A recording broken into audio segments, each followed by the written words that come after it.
Line TV big ನ್ಯೂಸ್ಗೆ ಸ್ವಾಗತ. ನಾನ್ ಸೀಮಾ ಬಂಗಾರಪ್ಪ.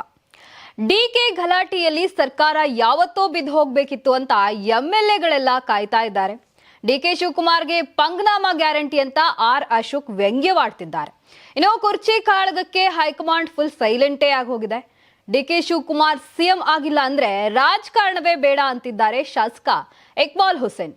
ಹಾಗಾದ್ರೆ ಈ ದಿನ ಏನೆಲ್ಲ ಆಗಿದೆ ರಾಜ್ಯ ರಾಜಕಾರಣದಲ್ಲಿ ಅಂತ ಹೇಳಿ ಒಂದೊಂದಾಗಿ ನೋಡ್ತಾ ಹೋಗೋಣ ಹಿಂದಿನ ಲೈನ್ ಬಿಗ್ ಅಪ್ಡೇಟ್ಸ್ ನಲ್ಲಿ. ಕಾಂಗ್ರೆಸ್ ಸರ್ಕಾರ ಕರ್ನಾಟಕವನ್ನ ಪಾಪರ್ ಮಾಡಲು ಮುಂದಾಗಿದೆ. ಇದರಿಂದಾಗಿ ಎಲ್ಲರೂ ಸರ್ಕಾರದ ವಿರುದ್ಧ ಪ್ರತಿಭಟನೆ ಮಾಡ್ತಿದ್ದಾರೆ ಎಂದು ವಿಧಾನಸಭೆ ಪ್ರತಿಪಕ್ಷ ನಾಯಕ ಆರ್ ಅಶೋಕ್ ಆಕ್ರೋಶ ಹೊರಹಾಕಿದ್ದಾರೆ. ಭ್ರಷ್ಟಾಚಾರ, ಸಿಎಂ ಕುರ್ಚಿ ಕಾಳಗ, ಅನುದಾನ ಕೊರತೆ ಸೇರಿದಂತೆ ಸಾವಿರಾರು ಸಮಸ್ಯೆಗಳಲ್ಲೇ ಕಾಂಗ್ರೆಸ್ ಸರ್ಕಾರದ 1000 ದಿನಗಳು ಕಳೆದೇ ಹೋಗಿವೆ. ಸಿಎಂ ಸಿದ್ದರಾಮಯ್ಯ ಡಿಕೆಶಿ ಗಲಾಟೆಯಲ್ಲಿ ಈ ಸರ್ಕಾರ ಯಾವತ್ತೋ ಬಿದ್ದು ಹೋಗ್ಬೇಕಿತ್ತು. ಎಂಎಲ್ಎಗಳೆಲ್ಲ ಕಾಯ್ತಾ ಇದ್ದಾರೆ. ಗ್ಯಾಂಗ್ ಸೇರಿಕೊಂಡು ವಾರ್ನಿಂಗ್ ಕೊಡ್ತಿದ್ದಾರೆ. ಅಧಿಕಾರ ಹಂಚಿಕೆ ಬಗ್ಗೆ ಸಿದ್ದರಾಮಯ್ಯ ಚಕಾರ ಎತ್ತುತ್ತಿಲ್ಲ, ಬಾಯನ್ನೇ ಬಿಡ್ತಿಲ್ಲ. ಸಿದ್ದರಾಮಯ್ಯ ಕುರ್ಚಿ ಬಿಡುವ ರಾಮಯ್ಯ ಅಲ್ಲ, ಡಿಕೆ ಶಿವಕುಮಾರ್ಗೆ ಪಂಗನಾಮ ಹಾಕುವುದು ಗ್ಯಾರಂಟಿ. ಈ ರಾಜ್ಯವನ್ನ ಲೂಟಿ ಮಾಡುವವರ ಪಟ್ಟಿಯಲ್ಲಿ ಡಿಕೆ ಶಿವಕುಮಾರ್ ಹೆಸರು ದೊಡ್ಡದು. ಅಂಥವರ ಜೊತೆ ಸ್ನೇಹ ಬೆಳೆಸುವ ಪ್ರಶ್ನೆಯೇ ಇಲ್ಲ. ಅವರಿಬ್ಬರ ಭ್ರಷ್ಟಾಚಾರದಲ್ಲಿ ತಾ ಮುಂದು ನಾ ಮುಂದು ಅಂತ ಹೋಗ್ತಿದ್ದಾರೆ. ಹೆಣ ಹೊರುವುದಕ್ಕೂ ಮುಂದೆ ಅಥವಾ ಹಿಂದೆ ಆದ್ರೇನು, ಡಿಕೆ ಶಿವಕುಮಾರ್ ಮುಂದೆ ಅಂತ ಬರ್ತಿದ್ದಾರೆ ಅಷ್ಟೇ ಎಂದು ಆರ್ ಅಶೋಕ್ ಕುಟುಕಿದ್ದಾರೆ. ನಾಯಕತ್ವ ಬದಲಾವಣೆ ಮತ್ತು ಪವರ್ ಶೇರಿಂಗ್ ವಿಚಾರವಾಗಿ ಕಾಂಗ್ರೆಸ್ ಹೈಕಮಾಂಡ್ ಸೈಲೆಂಟ್ ಆದ ಬೆನ್ನಲ್ಲೇ ರಾಜ್ಯ ಕಾಂಗ್ರೆಸ್ನಲ್ಲಿ ಬಣ ರಾಜಕೀಯ ಗರಿಗೆದರಿದೆ. ಅತ್ತ ಕೆಲ ಶಾಸಕರು ಫಾರಿನ್ ಟ್ರಿಪ್ ತೆರಳಿದ್ರೆ, ಇತ್ತ ಕೆಲ ಶಾಸಕರು ಹುಟ್ಟು ಹಬ್ಬದ ಆಚರಣೆಯ ನೆಪದಲ್ಲಿ ಡಿನ್ನರ್ ಪಾಲಿಟಿಕ್ಸ್ ನಡೆಸ್ತಿರೋದು ಮತ್ತಷ್ಟು ಕುತೂಹಲಕ್ಕೆ ಕಾರಣವಾಗಿದೆ. ಈ ಬೆನ್ನಲ್ಲೇ ಶಾಸಕ ಇಕ್ಬಾಲ್ ಹುಸೇನ್ ಸ್ಫೋಟಕ ಹೇಳಿಕೆಯೊಂದನ್ನ ನೀಡಿದ್ದಾರೆ. ಮತ್ತೊಮ್ಮೆ ಡಿಕೆ ಶಿವಕುಮಾರ್ ಸಿಎಂ ಆಗುವ ಬಗ್ಗೆ ಭವಿಷ್ಯ ನುಡಿದಿದ್ದಾರೆ. ಬೆಂಗಳೂರು ದಕ್ಷಿಣ ಜಿಲ್ಲೆ ರಾಮನಗರ ತಾಲೂಕಿನ ಬೆಜ್ಜರಹಳ್ಳಿ ಕಟ್ಟೆ ಗ್ರಾಮದಲ್ಲಿ ಮಾತನಾಡಿದ ಶಾಸಕ ಇಕ್ಬಾಲ್ ಹುಸೇನ್, ಗುರುಗಳು ಜಪದಿಂದ ಇನ್ನೂ ಎದ್ದಿಲ್ಲ. ನಾನು ನಿಜವಾಗಿ ಹೇಳ್ತಿದ್ದೇನೆ, ನಾನು ಸುಳ್ಳು ಹೇಳ್ತಿಲ್ಲ. ಅವರು ಧ್ಯಾನದಲ್ಲಿ ಕುಳಿತಿದ್ದಾರೆ. ಎದ್ದ ತಕ್ಷಣ ಒಂದು ಡೇಟ್ ಕೊಡ್ತಾರೆ. ಆ ಡೇಟ್ ಅಂತಿಮ. ಅದು ಆಗಿಲ್ಲ ಅಂದ್ರೆ ನನಗೆ ರಾಜಕಾರಣವೇ ಬೇಡ ಅಂತ ಹೇಳಿದ್ದಾರೆ. ಗುರುಗಳು ದಿನಾಂಕ ಕೊಟ್ಟು ಒಳಗೆ ಪ್ರಮಾಣ ವಚನ ಸ್ವೀಕಾರ ಮಾಡ್ತಾರೆ ಎಂದು ಭವಿಷ್ಯ ನುಡಿದಿದ್ದಾರೆ. ಹಣೆ ಬರದಲ್ಲಿ ಬರ್ದಿದ್ರೆ ನನ್ನ ಅಣ್ಣ ಸಿಎಂ ಆಗ್ತಾರೆ, ಹಣೆ ಬರದಲ್ಲಿ ಇಲ್ಲ ಅಂದ್ರೆ ಯಾರೂ ಕೂಡ ಏನು ಮಾಡೋದಕ್ಕೆ ಆಗೋದಿಲ್ಲ. ಹೀಗಂತ ಸಹೋದರ ಡಿಕೆಶಿ ಬಗ್ಗೆ ಮಾಜಿ ಸಂಸದ ಡಿಕೆ ಸುರೇಶ್ ಮಾರ್ಮಿಕವಾಗಿ ಮಾತುಗಳನ್ನ ಆಡಿದ್ದಾರೆ. ಬೆಂಗಳೂರಿನ ಸದಾಶಿವ ನಗರದ ನಿವಾಸದಲ್ಲಿ ಮಾಧ್ಯಮಗಳ ಪ್ರಶ್ನೆಗೆ ಡಿಕೆ ಸುರೇಶ್ ಪ್ರತಿಕ್ರಿಯೆ ನೀಡಿದ್ರು. ನೀವು ಶಸ್ತ್ರ ತ್ಯಾಗ ಮಾಡಿದ್ದೀರಾ ಎಂಬ ಪ್ರಶ್ನೆಗೆ, ತ್ಯಾಗ ಮಾಡಲು ಶಸ್ತ್ರ ಇರಬೇಕಲ್ವೇ? ಶಸ್ತ್ರವೇ ಇಲ್ವಲ್ಲ. ಶಸ್ತ್ರ ಇದೆ ಎಂದು ನಾನು ಯಾವಾಗ ಹೇಳಿದ್ದೆ? ಶಸ್ತ್ರವೇ ಇಲ್ದಿದ್ದಾಗ ಶಸ್ತ್ರ ತ್ಯಾಗದ ಪ್ರಶ್ನೆಯೇ ಬಾರದು ಎಂದು ಹೇಳಿದ್ರು. ಇನ್ನು ರಾಜ್ಯ ಸರ್ಕಾರಕ್ಕೆ ಗ್ಯಾರಂಟಿಗಳು ಹೊರೆಯಾಗುತ್ತಿವೆ ಎಂಬ ಡಿಕೆಶಿ ಹೇಳಿಕೆಗೂ ಸುರೇಶ್ ರಿಯಾಕ್ಟ್ ಮಾಡಿದ್ರು. ಹೊರೆಯಾದ್ರೂ ಕೊಟ್ಟ ಮಾತಿನಂತೆ ಗ್ಯಾರಂಟಿಗಳನ್ನ ಈಡೇರಿಸಬೇಕು. ಇಲ್ದಿದ್ರೆ ಗ್ಯಾರಂಟಿ ಬಗ್ಗೆ ಹೇಳುವ ಮುಂಚೆ, ಮಾತು ಕೊಡೋದಕ್ಕಿಂತ ಮುಂಚೆ ಚಿಂತನೆ ಮಾಡಬೇಕಿತ್ತು. ಗ್ಯಾರಂಟಿ ನಮ್ಮ ವಾಗ್ದಾನ, ಕರ್ನಾಟಕದ ಜನರಿಗೆ ಕೊಟ್ಟ ವಾಗ್ದಾನ. ಆ ವಾಗ್ದಾನದಂತೆ ನಡಿಬೇಕು. ಹೊರೆ ಆದ್ರೂ ಆಗ್ಲಿ, ಏನಾದ್ರೂ ಆಗ್ಲಿ, ಕೊಟ್ಟ ಮಾತನ್ನ ಈಡೇರಿಸಲೇಬೇಕು.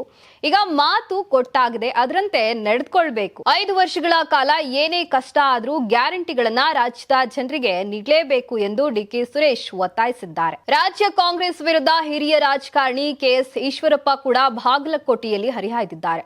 ಈ ಹಿಂದೆ ಮುಸಲ್ಮಾನ ದೊರೆಗಳು ಹಿಂದೂಗಳಿಗೆ ತೊಂದರೆ ಕೊಡ್ತಿದ್ರು. ಇದೀಗ ಒಂದೆಡೆ ಮುಸಲ್ಮಾನರದ್ದು, ಮತ್ತೊಂದೆಡೆ ಆಡಳಿತ ನಡೆಸುವ ಕಾಂಗ್ರೆಸ್ನಿಂದಲೂ ತೊಂದರೆಯಾಗ್ತಿದೆ. ನಾನು ತುಂಬಾ ನೊಂದು ಹೇಳ್ತಿದ್ದೇನೆ, ರಾಜ್ಯದಲ್ಲಿ ಇದೇ ಪರಿಸ್ಥಿತಿ ಇರಲ್ಲ. ಇಡೀ ದೇಶದಲ್ಲಿ ಯಾವ ಚುನಾವಣೆ ನಡೆದ್ರೂ ಕಾಂಗ್ರೆಸ್ ನಿರ್ನಾಮ ಆಗಿ ಹೋಗುತ್ತೆ. ಕರ್ನಾಟಕದಲ್ಲೂ ಇದು ಕೊನೆಯ ಕಾಂಗ್ರೆಸ್ ಸರ್ಕಾರ. ಅವರು ಮಾಡಿರುವ ಪಾಪ ಸಾಕಷ್ಟಿದೆ. ಜನರು ಜಾಗೃತರಾಗ್ತಿದ್ದಾರೆ. ಯಥಾ ರಾಜ ತಥಾ ಪೊಲೀಸ್ ಇಲಾಖೆ ಬಾಗಲಕೋಟೆಯಲ್ಲಿ ಮಸೀದಿಯಿಂದ ಕಲ್ಲು ಹೊಡೆದಿರುವುದನ್ನ ನಾವೆಲ್ಲ ಟಿವಿಗಳಲ್ಲಿ ನೋಡಿದ್ದೇವೆ. ಎಸ್ಪಿಗೆ ಕಲ್ಲು ಬಿದ್ದು ಗಾಯನೇ ಆಗಿದೆ, ಆದ್ರೆ ಒಂದೆರಡು ಸಣ್ಣ ಕಲ್ಲು ಬಿತ್ತು ಅಂತ ಹೇಳಿದ್ದಾರೆ. ಆ ಎಸ್ಪಿಗೆ ನಾಚಿಕೆ ಆಗ್ಬೇಕು. ಮುಸಲ್ಮಾನರ ಸಂಬಳ ತೆಗೆದುಕೊಳ್ತಿದ್ದಾರೆ. ರಾಜ್ಯದ ಬಡ ರೈತರ ಹಣವನ್ನೆಲ್ಲ ಎಲ್ಲರೂ ಸಂಬಳವಾಗಿ ತೆಗೆದುಕೊಳ್ತಿದ್ದೀರಾ. ಸರ್ಕಾರದಂತೆಯೇ ಅಧಿಕಾರಿಗಳಾದ್ರೆ ಮುಂದಿನ ಕತೆ ಏನು ಅಂತ ಕೆಎಸ್ ಈಶ್ವರಪ್ಪ ಗುಡುಗಿದ್ದಾರೆ. ಜಗತ್ತಿನ 3ನೇ ಮಹಾಯುದ್ಧ ಆರಂಭವಾಗಿದೆ. ಇಸ್ರೇಲ್ ಮತ್ತು ಅಮೆರಿಕ ಸಂಯುಕ್ತ ಸಂಸ್ಥಾನಗಳು ಜಂಟಿಯಾಗಿ ಇರಾನ್ ಮೇಲೆ ಭಾರೀ ದಾಳಿ ನಡೆಸಿವೆ. ಆಪರೇಷನ್ ಶೀಲ್ಡ್ ಆಫ್ ಜುದಾ ಹೆಸರನ್ನ ಹೊಂದಿರುವ ಈ ದಾಳಿ ಇರಾನ್ ಅಧ್ಯಕ್ಷರ ಭವನ ಹಾಗೂ ಗುಪ್ತಚರ ಸಂಸ್ಥೆಯ ಪ್ರಧಾನ ಕಚೇರಿ, ಸರ್ಕಾರಿ ಕಟ್ಟಡಗಳನ್ನು ಗುರಿಯಾಗಿಸಿಕೊಂಡು ಅಟ್ಯಾಕ್ ಮಾಡಲಾಗಿದೆ. ಕ್ಷಿಪಣಿ ದಾಳಿ ಸರಣಿ ಸ್ಫೋಟದಿಂದ ಇರಾನ್ ಜನತೆ ತತ್ತರಿಸುತ್ತಿದ್ದಾರೆ. ಎಲ್ಲೆಲ್ಲೂ ಸ್ಫೋಟದ ಸದ್ದು ಕೇಳಿಸ್ತಿದೆ. ಎಷ್ಟು ದಿನ ಇಸ್ರೇಲ್ಗೆ ಬಾಹ್ಯ ಬೆಂಬಲ ನೀಡುತ್ತಿದ್ದ ಅಮೆರಿಕ ನೇರವಾಗಿಯೇ ಅಖಾಡಕ್ಕಿಳಿದಿದೆ. ದಾಳಿ ಆರಂಭಿಸಿದ್ದೇವೆ ಎಂದು ಟ್ರಂಪ್ ಘೋಷಿಸಿದ್ದಾರೆ. ಇನ್ನು ಇರಾನ್ ಸೇನೆ ದಾಳಿ ನಡೆಸುವ ಸಾಧ್ಯತೆ ಹಿನ್ನೆಲೆ ಮುನ್ನೆಚ್ಚರಿಕಾ ಕ್ರಮವಾಗಿ ದಾಳಿ ನಡೆಸಿದ್ದಾಗಿ ಇಸ್ರೇಲ್ ಸ್ಪಷ್ಟಪಡಿಸಿದೆ. 2025ರ ಜೂನ್ನಲ್ಲಿ 12 ದಿನಗಳ ಕಾಲ ನಡೆದ ಇರಾನ್ ಇಸ್ರೇಲ್ ವಾಯುಯುದ್ಧದ ಬಳಿಕ ಈ ದಾಳಿ ನಡೆದಿದೆ. ಈ ಕಾರ್ಯಾಚರಣೆ ಪೂರ್ವ ನಿಯೋಜಿತವಾಗಿದ್ದು ಹಲವು ತಿಂಗಳುಗಳಿಂದ ದಾಳಿ ಯೋಜನೆ ರೂಪಿಸಲಾಗಿತ್ತಂತೆ. ಕೇವಲ ವಾರಗಳ ಹಿಂದೆಯಷ್ಟೇ ದಾಳಿ ದಿನವನ್ನ ಫಿಕ್ಸ್ ಮಾಡಲಾಗಿತ್ತು ಎಂದು ಇಸ್ರೇಲ್ ಅಧಿಕಾರಿಯೊಬ್ಬರು ಹೇಳಿದ್ದಾರೆ. ಇನ್ನು ದಾಳಿಯ ಸುಳಿವು ಸಿಕ್ಕ ಬೆನ್ನಲ್ಲೇ ಇರಾನ್ನ ಸರ್ವೋಚ್ಚ ನಾಯಕ ಆಯತುಲ್ಲಾ ಅಲಿ ಖಮೇನಿಯನ್ನು ಸುರಕ್ಷಿತ ಸ್ಥಳಕ್ಕೆ ಸ್ಥಳಾಂತರಿಸಲಾಗಿದೆಯಂತೆ. ಟೆಹರಾನ್ ಮತ್ತು ವಾಷಿಂಗ್ಟನ್ನ ನಡುವೆ ಪರಮಾಣು ಒಪ್ಪಂದಕ್ಕಾಗಿ ರಾಜತಾಂತ್ರಿಕ ಪ್ರಯತ್ನಗಳು ನಡೆಯುತ್ತಿರುವಾಗಲೇ ಈ ದಾಳಿ ನಡೆದಿದೆ. ಇರಾನ್ನಲ್ಲಿ ಪೂರ್ವ ಮತ್ತು ಪಶ್ಚಿಮ ಟೆಹರಾನ್ನಲ್ಲಿ ಮೊಬೈಲ್ ಫೋನ್ ಸೇವೆಗಳನ್ನು ಕಡಿತಗೊಳಿಸಲಾಗಿದ್ದು ಮತ್ತು ಇರಾನ್ ದೇಶದ ವಾಯು ಪ್ರದೇಶವನ್ನ ಮುಚ್ಚಲಾಗಿದೆ. ಮಧ್ಯಪ್ರಾಚ್ಯದಲ್ಲಿ ಪರಿಸ್ಥಿತಿ ಕೈಮೀರಿದ್ದು ಭೀಕರ ವೈಮಾನಿಕ ದಾಳಿ ಇಡೀ ಜಗತ್ತನ್ನೇ ನಡುಗಿಸಿದೆ. ಈ ಕಾರ್ಯಾಚರಣೆಯ ಅತ್ಯಂತ ಆಘಾತಕಾರಿ ಬೆಳವಣಿಗೆ ಎಂದರೆ ಇರಾನ್ನ ಸರ್ವೋಚ್ಚ ನಾಯಕ ಆಯತುಲ್ಲಾ ಅಲಿ ಖಮೇನಿ ಅವರ ಕಚೇರಿ ಮತ್ತು ನಿವಾಸದ ಮೇಲೆಯೇ ಕ್ಷಿಪಣಿಗಳು ಅಪ್ಪಳಿಸಿವೆ. ಈ ದಾಳಿಯಲ್ಲಿ ಇರಾನ್ ಸೇನೆಯ 2 ಹಿರಿಯ ಅಧಿಕಾರಿಗಳು ಹತ್ಯೆಯಾಗಿದ್ದಾರೆ ಎನ್ನಲಾಗ್ತಿದೆ. ಇರಾನ್ನ Islamic Revolutionary Guard Corps commander in chief Mohammad ಹಾಗೂ ನೌಕಾಪಡೆಯ ಕಮಾಂಡರ್ ಹೊಸೇನ್ ಜಬಲ್ ಅಮೇಲಿ ಕೊಲ್ಲಲ್ಪಟ್ಟಿದ್ದಾರೆ ಎಂದು ವರದಿಯಾಗಿದೆ. ಇದಿಷ್ಟೇ ಅಲ್ಲ, 36ಕ್ಕೂ ಹೆಚ್ಚು ಮಂದಿ ಮೃತಪಟ್ಟಿದ್ದಾರಂತೆ. ಸಾವು ನೋವಿನ ಪ್ರಮಾಣ ಹೆಚ್ಚಾಗುವ ಸಾಧ್ಯತೆ ಇದೆ. ಇನ್ನು ಇಸ್ರೇಲ್ ಪ್ರಧಾನಿ ಬೆಂಜಮಿನ್ ನೆತನ್ಯಾಹು ಟ್ವಿಟರ್ನಲ್ಲಿ ಪೋಸ್ಟ್ ಮಾಡಿದ್ದು, ಇರಾನ್ನಲ್ಲಿ ಭಯೋತ್ಪಾದಕ ಆಡಳಿತದಿಂದ ಉಂಟಾಗುವ ಅಸ್ತಿತ್ವದ ಬೆದರಿಕೆಯನ್ನ ತೊಡೆದುಹಾಕಲು ಇಸ್ರೇಲ್ ಮತ್ತು ಯುನೈಟೆಡ್ ಸ್ಟೇಟ್ಸ್ ಅಭಿಯಾನವನ್ನ ಪ್ರಾರಂಭಿಸಿವೆ. ನನ್ನ ಆತ್ಮೀಯ ಸ್ನೇಹಿತ ಅಧ್ಯಕ್ಷ ಡೊನಾಲ್ಡ್ ಟ್ರಂಪ್ ಅವರ ಐತಿಹಾಸಿಕ ನಾಯಕತ್ವಕ್ಕಾಗಿ ನಾನು ಅವರಿಗೆ ಧನ್ಯವಾದ ಹೇಳುತ್ತೇನೆ. ಈ ಕೊಲೆಗಾರ ಭಯೋತ್ಪಾದಕ ಆಡಳಿತವು ಪರಮಾಣು ಶಸ್ತ್ರಾಸ್ತ್ರಗಳನ್ನು ಪಡೆಯಲು ಬಿಡಬಾರದು. ಅದು ಎಲ್ಲ ಮಾನವೀಯತೆಗೆ ಬೆದರಿಕೆ ಹಾಕಲು ಅನುವು ಮಾಡಿಕೊಡ್ತಿದೆ. ನಾವು ಒಟ್ಟಾಗಿ ನಿಲ್ಲುತ್ತೇವೆ, ಒಟ್ಟಾಗಿ ಹೋರಾಡುತ್ತೇವೆ ಮತ್ತು ಒಟ್ಟಾಗಿ ಇಸ್ರೇಲ್ ಅಮರತ್ವವನ್ನ ಖಚಿತಪಡಿಸಿಕೊಳ್ತೇವೆ ಎಂದು ಹೇಳಿದ್ದಾರೆ. ಇಸ್ರೇಲ್ ಮತ್ತು ಅಮೆರಿಕ ಜಂಟಿಯಾಗಿ ಇರಾನ್ ಮೇಲೆ ದಾಳಿ ನಡೆಸಿದೆ. ಇದರಿಂದ ಮಧ್ಯಪ್ರಾಚ್ಯ ಹೊತ್ತಿ ಉರಿಯುತ್ತಿದೆ. ಇದಾದ ಕೆಲವೇ ಗಂಟೆಗಳಲ್ಲಿ ಇದಕ್ಕೆ ಪ್ರತಿಯಾಗಿ ಇರಾನ್ ಕೂಟ ಕೌಂಟರ್ ಅಟ್ಯಾಕ್ ಮಾಡಿದೆ. ಕೇವಲ ಇಸ್ರೇಲ್ ಅಮೆರಿಕ ಮಾತ್ರವಲ್ಲ, ಬರೋಬ್ಬರಿ 8 ದೇಶಗಳ ಮೇಲೆ ಪ್ರತೀಕಾರದ ದಾಳಿ ನಡೆದಿದೆ. ಅರಬ್ ರಾಷ್ಟ್ರಗಳಾದ ಅಬುದಾಬಿ, ಕತಾರ್, ಬಹ್ರೇನ್, ಕುವೈತ್ ಸೇರಿದಂತೆ ಇಸ್ರೇಲ್ ಅಮೆರಿಕದ ವಾಯುನೆಲೆಗಳ ಮೇಲೆ ವೈಮಾನಿಕ ದಾಳಿ ನಡೆಸತೊಡಗಿದೆ. ಸೌದಿ ಅರೇಬಿಯಾ ರಾಜಧಾನಿ ರಿಯಾದ್, ಬಹ್ರೇನ್ ರಾಜಧಾನಿ ಮನಾಮಾ ಹಾಗೂ ಕತಾರ್ ರಾಜಧಾನಿ ದೋಹಾದಲ್ಲೂ ಸ್ಫೋಟದ ಸದ್ದು ಕೇಳಿಬಂದಿದೆ. ಬರೋಬ್ಬರಿ ಏಕಕಾಲದಲ್ಲಿ 200ಕ್ಕೂ ಹೆಚ್ಚು ಮಿಸೈಲ್ಗಳ ಮೂಲಕ ಅಟ್ಯಾಕ್ ಮಾಡಿ ರಿವೆಂಜ್ ತೀರಿಸಿಕೊಳ್ತಿದೆ. ಇದನ್ನ ಇರಾನ್ ಅಧಿಕಾರಿಗಳು ನಿಜವಾದ ಭರವಸೆ 2 ಎಂದು ಹೆಸರಿಸಿದ್ದಾರೆ. ಇನ್ನು ಅಬುದಾಬಿಯ ವಾಯು ಪ್ರದೇಶವನ್ನ ಬಂದ್ ಮಾಡಲಾಗಿದೆ. ಇನ್ನು ಮಾರ್ಚ್ 2ರವರೆಗೆ ಲೆಬನಾನ್, ಸಿರಿಯಾ, ಇರಾಕ್, ಇರಾನ್ ಮತ್ತು ಜೋರ್ಡಾನ್ಗೆ ವಿಮಾನಗಳನ್ನ ರದ್ದುಗೊಳಿಸಲಾಗಿರುವುದು ಟರ್ಕಿಶ್ ಏರ್ಲೈನ್ಸ್ ತಿಳಿಸಿದೆ. ಇರಾನ್ನ ಈ ಆಕ್ರಮಣದಿಂದಾಗಿ ಇಸ್ರೇಲ್ನ ಪವಿತ್ರ ನಗರ ಜೆರುಸಲೇಂ ಹಾಗೂ ಟೆಲ್ ಅವೀವ್ ಸೇರಿದಂತೆ ದೇಶದಾದ್ಯಂತ ವಾಯುದಾಳಿ ಸೈರನ್ಗಳು ಮೊಳಗ್ತಿವೆ. ಇಸ್ರೇಲ್ನ ಐರಾನ್ ಡೋಮ್ ಮತ್ತು ಆರೋ ರಕ್ಷಣಾ ವ್ಯವಸ್ಥೆಗಳು ಇರಾನ್ನ ಕ್ಷಿಪಣಿಯನ್ನ ಆಕಾಶದಲ್ಲೇ ಹೊಡೆದು ಉರುಳಿಸಿದ್ದು ಭೀಕರ ಸ್ಫೋಟದ ಸದ್ದುಗಳು ಕೇಳಿಬರ್ತಿವೆ. ಜನರು ತಕ್ಷಣವೇ ಸುರಕ್ಷಿತ ಬಂಕರ್ಗಳಿಗೆ ಧಾವಿಸುವಂತೆ ಹೋಮ್ ಫ್ರಂಟ್ ಕಮಾಂಡ್ ಕಟ್ಟುನಿಟ್ಟಿನ ಆದೇಶ ನೀಡಿದೆ. ಯುದ್ಧದ ಪರಿಣಾಮವಾಗಿ ಶಾಲಾ, ಕಾಲೇಜು, ಕಚೇರಿಗಳಿಗೆ ರಜೆ ಘೋಷಣೆ ಮಾಡಲಾಗಿದೆ. ಇರಾನ್ ಮೇಲಿನ ದಾಳಿ ಬಳಿಕ ಅಮೆರಿಕ ಅಧ್ಯಕ್ಷ ಡೊನಾಲ್ಡ್ ಟ್ರಂಪ್ ಫಸ್ಟ್ ರಿಯಾಕ್ಷನ್ ಕೊಟ್ಟಿದ್ದಾರೆ ಹಾಗೂ ಇರಾನ್ಗೆ ಎಚ್ಚರಿಕೆಯ ಸಂದೇಶವನ್ನು ರವಾನಿಸಿದ್ದಾರೆ. ಯಾವುದೇ ಕಾರಣಕ್ಕೂ ಇರಾನ್ ಪರಮಾಣು ಶಕ್ತಿಯಾಗಲು ಬಿಡುವುದಿಲ್ಲ ಎಂದು ಸ್ಪಷ್ಟವಾಗಿ ಹೇಳಿದ್ದಾರೆ.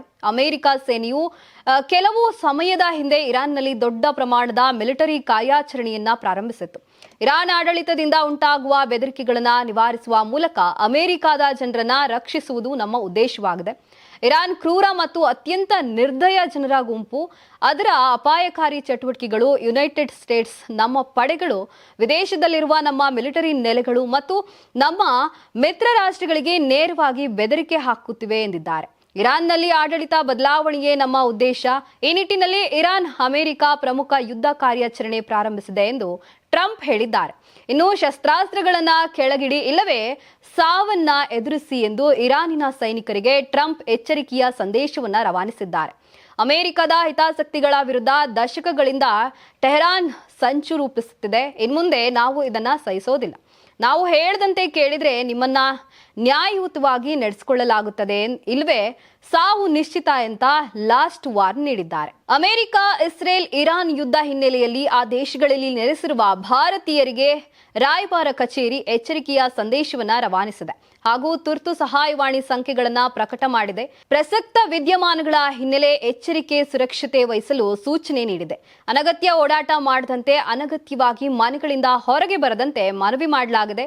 ಯುದ್ಧದ ಕುರಿತು ಸುದ್ದಿಗಳನ್ನ ಫಾಲೋ ಮಾಡಿ ಕಾಲಕ್ಕೆ ಮಾಹಿತಿ ಪಡೆದುಕೊಳ್ಳಿ. ರಾಯಭಾರ ಕಚೇರಿ ಜೊತೆ ನಿರಂತರ ಸಂಪರ್ಕದಲ್ಲಿರಿ. ಅಗತ್ಯವಿದ್ರೆ ಕರೆ ಮಾಡಿ ಎಂದು ತುರ್ತು ಸಂಪರ್ಕ ಸಂಖ್ಯೆಗಳನ್ನ ಪ್ರಕಟ ಮಾಡಿದೆ. ಎಲ್ಲಾ ಭಾರತೀಯ ಪ್ರಜೆಗಳು ಗೊತ್ತುಪಡಿಸಿದ ಆಶಯಗಳ ಸಮೀಪದಲ್ಲಿಯೇ ಇರಬೇಕು. ಮುಂದಿನ ಸೂಚನೆ ಬರೋವರೆಗೂ ಎಲ್ಲೂ ಓಡಾಡಬೇಡಿ ಎಂದು ಎಚ್ಚರಿಕೆಯ ಸಂದೇಶವನ್ನ ರವಾನಿಸಿದೆ. ದಾಳಿ ಹಿನ್ನೆಲೆ Iran, Israel, Iraq, Kuwait, Bahrain, Qatar ಮತ್ತು ಯುಎಇ ಸೇರಿದಂತೆ ಹಲವು ದೇಶಗಳ ವಾಯು ಪ್ರದೇಶಗಳು ಸಂಪೂರ್ಣವಾಗಿ ಮುಚ್ಚಲ್ಪಟ್ಟಿವೆ. ಹೀಗಾಗಿ ಏರ್ ಸ್ಪೇಸ್ ಮುಚ್ಚಿದ್ದು ಏರ್ ಇಂಡಿಯಾ, ಇಂಡಿಗೋ, ಸ್ಪೈಸ್ ಜೆಟ್ ವಿಮಾನಗಳು ತುರ್ತು ಯೂಟರ್ನ್ ಆಗಿವೆ. ಪ್ರಯಾಣಿಕರು ಮತ್ತು ಸಿಬ್ಬಂದಿಯ ಸುರಕ್ಷತೆಯ ಹಿತದೃಷ್ಟಿಯಿಂದ ಕ್ರಮ ಕೈಗೊಂಡಿದ್ದಾಗಿ ವಿಮಾನದ ಸಂಸ್ಥೆಗಳು ತಿಳಿಸಿವೆ.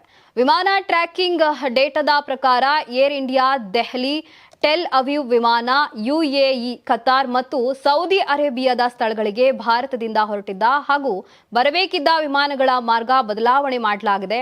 ಏರ್ ಇಂಡಿಯಾದ ದೆಹಲಿ ರಿಯಾದ್ ವಿಮಾನ, ಇಂಡಿಗೋದ ಅಮೃತಸರ ಶಾರ್ಜಾ ವಿಮಾನ, ಏರ್ ಇಂಡಿಯಾ ಎಕ್ಸ್ಪ್ರೆಸ್ನ ವಿಜಯವಾಡ ಶಾರ್ಜಾ ಮತ್ತು ಮಂಗಳೂರು ಮತ್ತು ದೋಹಾ ವಿಮಾನಗಳು ಮತ್ತು ಫ್ಲೈ ದುಬೈನ ಲಕ್ನೋ ದುಬೈ ವಿಮಾನಗಳನ್ನ ಡೈವರ್ಟ್ ಮಾಡಲಾಗಿದೆ. ಇನ್ನು ಕತಾರ್ ಮತ್ತು ಯುಎಇಗಳು ಬೃಹತ್ ವಿಮಾನ ಸಂಚಾರವನ್ನ ಹೊಂದಿರುವ ಜಾಗತಿಕ ವಾಯುಯಾನ ಕೇಂದ್ರಗಳಾಗಿವೆ. ಈ ಪ್ರದೇಶಗಳಲ್ಲಿನ ಅಡಚಣೆಯು ವಿಶ್ವದ ವಿವಿಧ ಭಾಗಗಳಲ್ಲಿನ ವಿಮಾನ ಕಾರ್ಯಾಚರಣೆಗಳ ಮೇಲೆ ವ್ಯತಿರಿಕ್ತ ಪರಿಣಾಮ ಬೀರಲಿವೆ. ಇನ್ನು ಪ್ರಯಾಣಿಕರು ತಮ್ಮ ವಿಮಾನಯಾನ ಸಂಸ್ಥೆಗಳನ್ನ ಸಂಪರ್ಕಿಸಿ ಅಪ್ಡೇಟ್ ಪಡೆಯುವಂತೆ ಸೂಚಿಸಲಾಗಿದೆ. ಅಗತ್ಯವಿದ್ದಲ್ಲಿ ವಸತಿ ಸೇರಿದಂತೆ ಇತರ ನೆರವನ್ನ ಒದಗಿಸಲು ವಿಮಾನಯಾನ ಸಂಸ್ಥೆಗಳಿಗೆ ಸೂಚನೆ ನೀಡಲಾಗಿದೆ.